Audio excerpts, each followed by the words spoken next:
Welcome to remedial classes. अभी पिछली class में हमने किया था image formation by concave mirror, यानी कि अवतल दर्पण से प्रतिबिंब का निर्माण। और उसमें हमने जो है अवतल दर्पण के सामने अलग अलग डिस्टेंसेस पर हमने ऑब्जेक्ट को प्लेस किया, यानी वस्तु को रखा। फिर उसका प्रतिबिंब कहाँ बना, कैसा बना, उसकी नेचर क्या थी, वो हमने जान लिया। अब हम इसमें जो है टॉपिक ले रहे हैं वो है image formation by convex mirror, यानी कि उत्तल दर्पण। ठीक है। और आप जानते हैं कि जो उत्तल दर्पण होता है वो एक अपसारी दर्पण है, यानी कि डाइवर्जिंग मिरर है। यानी जितनी भी रेज, लाइट रेज उस पर इंसिडेंट होंगी वो उसको डाइवर्ज कर देगा अलग अलग डायरेक्शन में।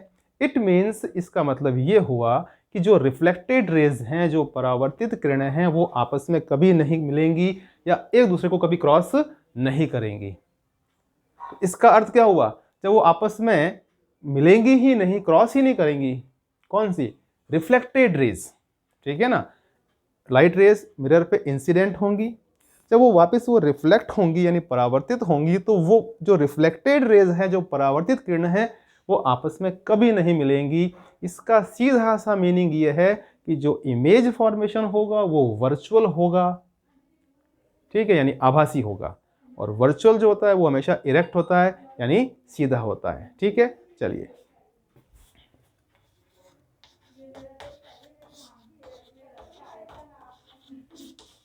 उत्तल दर्पण से प्रतिबिंब निर्माण। ठीक है, image formation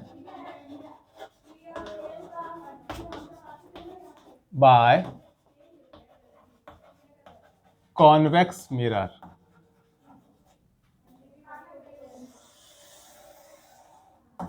okay, image formation by convex mirror. ठीक है, तो अब यहां पर भी क्या होगा कि हम जो है उस मिरर के सामने अलग अलग पोजीशन पर ऑब्जेक्ट को प्लेस करेंगे। ठीक है, उससे इमेज फॉर्मेशन कहाँ पे होगा, उसका साइज क्या होगा और उसकी नेचर क्या होगी। ठीक है ना। जो कुछ भी होगा वो सब हमको डायग्राम में ही देखने मिल जाएगा और उसका हम डिस्क्रिप्शन लिख देंगे यहाँ पे। ओके, नाउ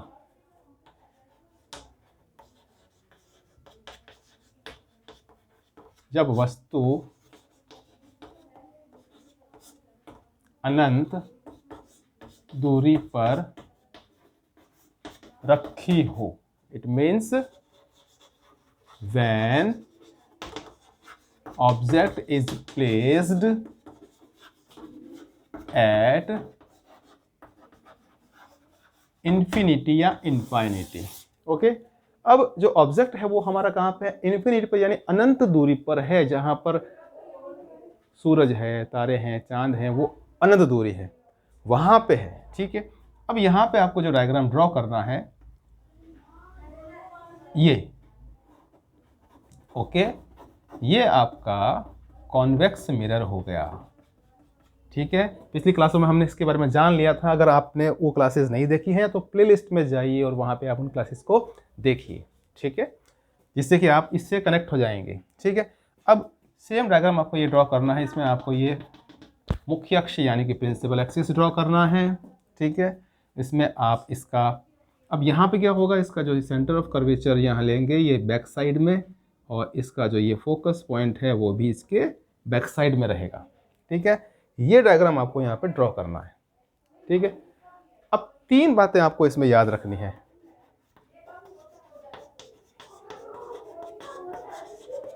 प्रतिबिंब की दूरी यानी ये v, इमेज डिस्टेंस कहेंगे इसको। ठीक है, कि इमेज कहाँ बनेगा, वो पोजीशन या फिर पोजीशन ऑफ इमेज भी हम कह सकते हैं इसको, प्रतिबिंब की स्थिति भी कह सकते हैं, एक ही बात है। ठीक है, अच्छा, प्रतिबिंब का आकार। ठीक है, यानी साइज ऑफ इमेज या हाइट ऑफ इमेज, एक ही बात है, वो भी हम यहां देख लेंगे। और लास्ट, प्रतिबिंब की प्रकृति, नेचर ऑफ इमेज। ठीक है, तो ये तीन बातें हमको जो यहाँ पे डिस्क्राइब करनी है, जो हमको लिखनी है, वो सब हमारे डायग्राम में ही होगा। ठीक है, इसमें से एक भी बात को आपको रटना बिल्कुल नहीं है, हम समझ रहे हैं इस चीज़ को, ठीक है। अब आपको मैंने बताया था जब हम लोग जो है कॉनकेव मिरर की बात कर रहे थे, अवतल दर्पण की हम लोग बात कर रहे थे कि जब कोई ऑब्जेक्ट इन्फिनिटी पर है, अनंत दूरी पर है, तो उस ऑब्जेक्ट से जो भी लाइट रेज आएंगी, प्रकाश किरणें आएंगी, वो सब प्रिंसिपल एक्सिस के पैरेलल आएंगी, मुख्य अक्ष के समांतर आएंगी, ठीक है। तो अब बिकॉज वो ऑब्जेक्ट अनंत दूरी पर है, तो वो ऑब्जेक्ट तो हम यहाँ शो नहीं करेंगे, और वैसे ऑब्जेक्ट हमारा कौन सा होता है, ये अप एरो होता है, ये पी क्यू, ठीक है। बट यहाँ पे आपको वो ड्रॉ नहीं करना है, अब केवल वहां से जो रेज आएंगी वही हमको शो करनी है। So this is the ray parallel to the principal axis. Second हम ये एक और ड्रॉ कर देते हैं। नाउ ये भी प्रिंसिपल एक्सिस के पैरेलल जा रही है, ठीक है। अब ये जो मिरर है वो डाइवर्स करेगा आफ्टर द रिफ्लेक्शन, यानी परावर्तन के बाद में वो प्रकाश किरणें एक दूसरे से दूर जाएंगी, वो फैल जाएंगी। बट आपको ये मालूम होगा कि जब ये पैरेलल जो लाइट रेज होती हैं, ठीक है, वो जब यहाँ पे चलेंगी, तो जब उसको डाइवर्स करेगा तो उसकी डायरेक्शन कैसी होगी, ऐसा लगता है कि वो इस फोकस पॉइंट से आ रही है, ठीक है। तो बैक साइड में आप क्या करें, इस फोकस पॉइंट से लेके और इस पॉइंट तक आप ये डॉट डॉट एक लाइन बनाते हैं, ये इसका इजी वे है, ठीक है। अब ये यहां से ये यहां, ये इस तरीके से, तो ये लाइट रे इस तरीके से इस डायरेक्शन में गई, इस पर इंसिडेंट हुई यानी इस पर आपतित हुई, और ये इधर से जो है इस डायरेक्शन में आ गई। बट आप इस रे को देखो, ये जो रिफ्लेक्टेड रे है, ये ऐसा लग रहा है कि coming from the focus point, ये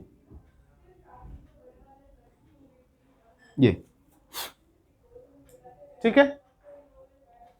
अब इस तरीके से ये सब आप देख रहे हैं इसमें, ठीक है। तो ये लाइट रे जो है वो ऐसा लग रहा है, तो ये कहां से आती हुई दिख रही हैं, ये फोकस पॉइंट से आती हुई दिख रही है। दोनों जो रेज हैं वो प्रिंसिपल एक्सिस के पैरेलल हैं, these rays are parallel to the principal axis, okay.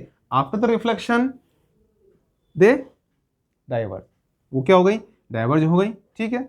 और ये ऐसा लग रहा है कि ये इस फोकस पॉइंट से आ रही है, इट मीन्स ये इस पॉइंट से आती हुई हमको ऐसा लगता है यहाँ पे, इसका मतलब इमेज का फॉर्मेशन यहाँ पर behind the mirror focus point पर होगा, ठीक है। तो हम यहाँ लिख देंगे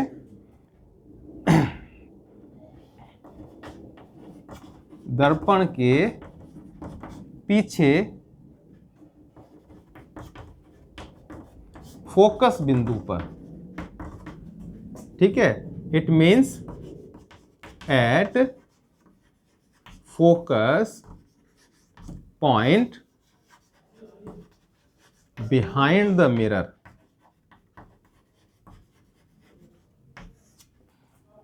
behind the mirror, at focus point behind the mirror, ये पीछे बनेगा, ठीक है। बिकॉज ये जो रिफ्लेक्टेड रेज हैं वो कभी आपस में क्रॉस नहीं करेंगी, ना मिलेंगी। बट ये कैसा लग रहा है, ये दर्पण के पीछे इस फोकस पॉइंट से इधर आ रही है, ठीक है। अब आता है कि उसका आकार यानी जो इमेज है हमारी, उसका साइज क्या होगा। तो उसके लिए मैंने आपको बताया था कि हम क्या करते हैं, इमेज डिस्टेंस और ऑब्जेक्ट डिस्टेंस, उनके बीच का जो डिफरेंस है, ठीक है, उसको हम देखते हैं, ठीक है। लार्जर कौन है, इमेज जो डिस्टेंस लार्जर है या ऑब्जेक्ट डिस्टेंस लार्जर है, उसको देखते हैं। मीन्स यू और वी में रिलेशन हम देखते हैं। तो देखो फोकस पॉइंट पर अगर ये इमेज का फॉर्मेशन हो रहा है, इसका मतलब ये जो डिस्टेंस है, ये डिस्टेंस या ये यहां तक, ओके, ये हो गई v, और ऑब्जेक्ट कहां पर है, इन्फिनिटी पर है, वो हो गया u। इट मीन्स यहां पर जो रिलेशन आएगा u is greater than v, ठीक है। तो यहां पर जो इमेज बनेगा, जो प्रतिबिंब बनेगा, वो छोटा होगा, ठीक है। तो प्रतिबिंब जो है ये, इसको हम लिख रहे हैं, ठीक है, ये यहां पे अत्यंत छोटा, मीन्स हाईली डिमिनिश्ड,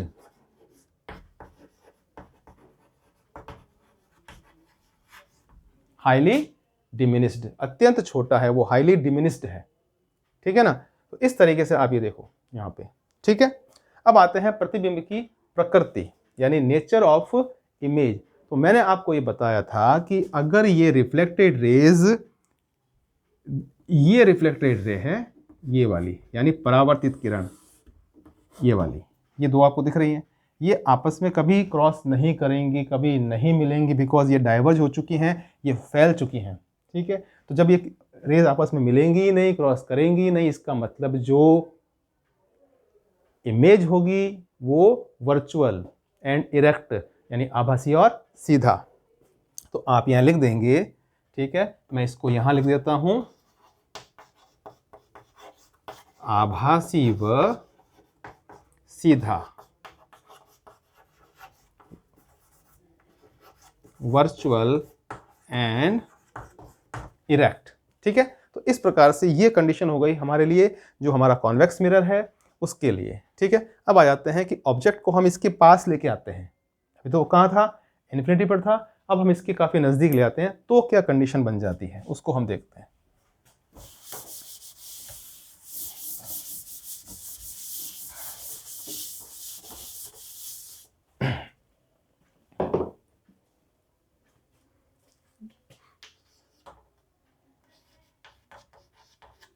वस्तु अनंत व ध्रुव के बीच कहीं भी रखी हो। ठीक है, यानी object is placed between infinity and pole, या मिरर भी लिख सकते हैं हम लोग। ठीक है, तो इन्फिनिटी जो एक पोजीशन हो गई हमारी, और जो हमारा वो मिरर है उसके बीच में आपने कहीं पर भी ऑब्जेक्ट को प्लेस किया है। ठीक है, अब उसके लिए डायग्राम,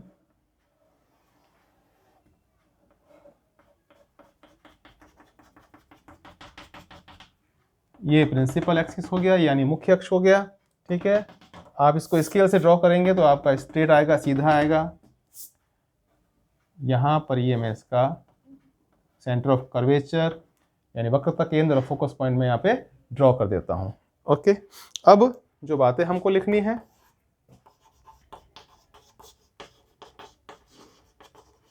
प्रतिबिंब की दूरी यानी स्थिति v हो जाएगी,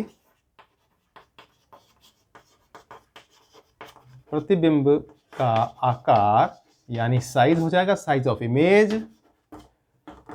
ओके, नाउ थर्ड, प्रतिबिंब की प्रकृति, नेचर ऑफ इमेज। ठीक है, position of image, size of image and nature of image. ठीक है ना, तो इस चीज को हम ध्यान रखेंगे। तो और ये सारी चीजें क्या होगा, ये आपको आपके डायग्राम में ही मिलेंगी। ठीक है, अब ऑब्जेक्ट को हमने कहां प्लेस किया है, ऑब्जेक्ट को हमने प्लेस किया है between infinity and the pole of the mirror. Okay, at any place, ये यहां मैंने इसको प्लेस किया। अब इसके पी पॉइंट से दो लाइट रेज आएंगी, एक तो जाती है ये parallel to the principal axis यानी कि मुख्य अक्ष के समांतर।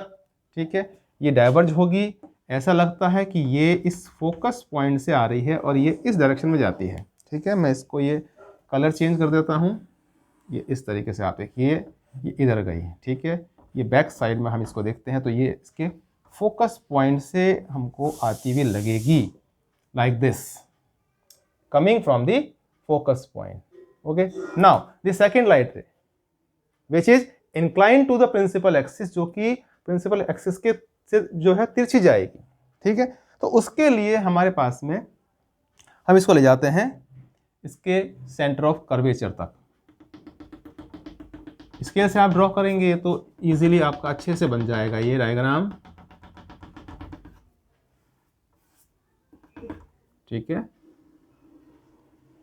ये डायरेक्शन है towards the centre of curvature और बिहाइंड द मिरर, ये इसको मैं डॉट डॉट बना दूंगा बिकॉज ऐसा लगता है कि ये उस तरफ जा रही है।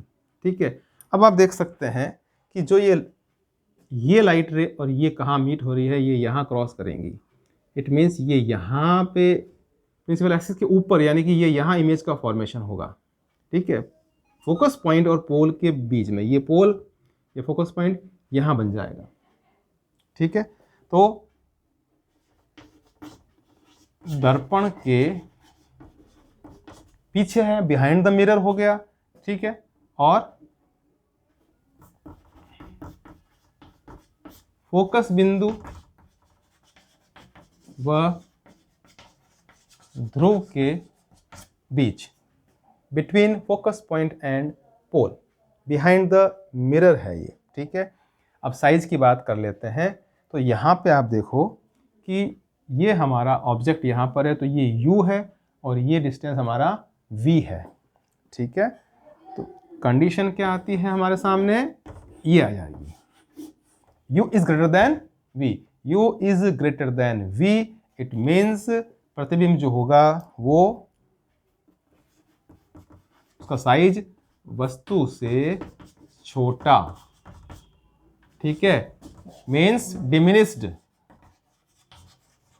हाईली तो नहीं है बट डिमिनिस्ड है। Okay, now the nature. अब आप देखो ये जो लाइट रे है, ठीक है, ये आपस में क्रॉस नहीं होंगी। आपको पता ही है कि जो सेंटर ऑफ कर्वेचर की तरफ जो जाएगी वो वापस उसी पाथ पे जाएगी वापस। तो ये रिफ्लेक्टेड रे और ये वाली आपस में कभी क्रॉस नहीं करेगी। इट मीन्स जो प्रतिबिंब बनेगा वो कैसा बनेगा, आभासी, और आभासी कैसा होता है, सीधा, मीन्स वर्चुअल एंड इरेक्ट। ठीक है, तो इस तरीके से ये हमारे सामने इसकी जो है दो कंडीशन हमने ली हैं। दो ही क्यों ले रहे हैं, बिकॉज आप ऑब्जेक्ट को बिटवीन इन्फिनिटी और पोल यानी ध्रुव और अनंत के बीच में आप कहीं भी रखो, आपने यहाँ प्लेस किया, यहाँ प्लेस किया, यहाँ प्लेस किया, कहीं भी प्लेस किया, जो इमेज का फॉर्मेशन होगा वो इस फोकस पॉइंट और इस पोल के बीच में ही कहीं पर होगा। ठीक है, so the result will be same. जो रिजल्ट आने वाला है ये वाला, वो क्या होगा, वो बिल्कुल सेम होगा। ठीक है, तो इसलिए हमको इसमें हमने एक ही कंडीशन ले ली है यहाँ पर। आप कहीं भी, आप चाहे इसको यहाँ रखते, यहाँ रखा, यहाँ कहीं पर भी रखते, सेम कंडीशन आने वाली है। सेम सारा जो है इसका जो हम देख रहे हैं सारी बातें वो सब यहाँ पे आने वाली हैं। ठीक है ना, तो कोई दिक्कत नहीं है। तो इस तरीके से ये इमेज फॉर्मेशन का टॉपिक हमारा फिनिश होता है by concave mirror and by convex mirror. ठीक है, अब नेक्स्ट टॉपिक हम लेंगे नेक्स्ट क्लास के अंदर। Thank you very much.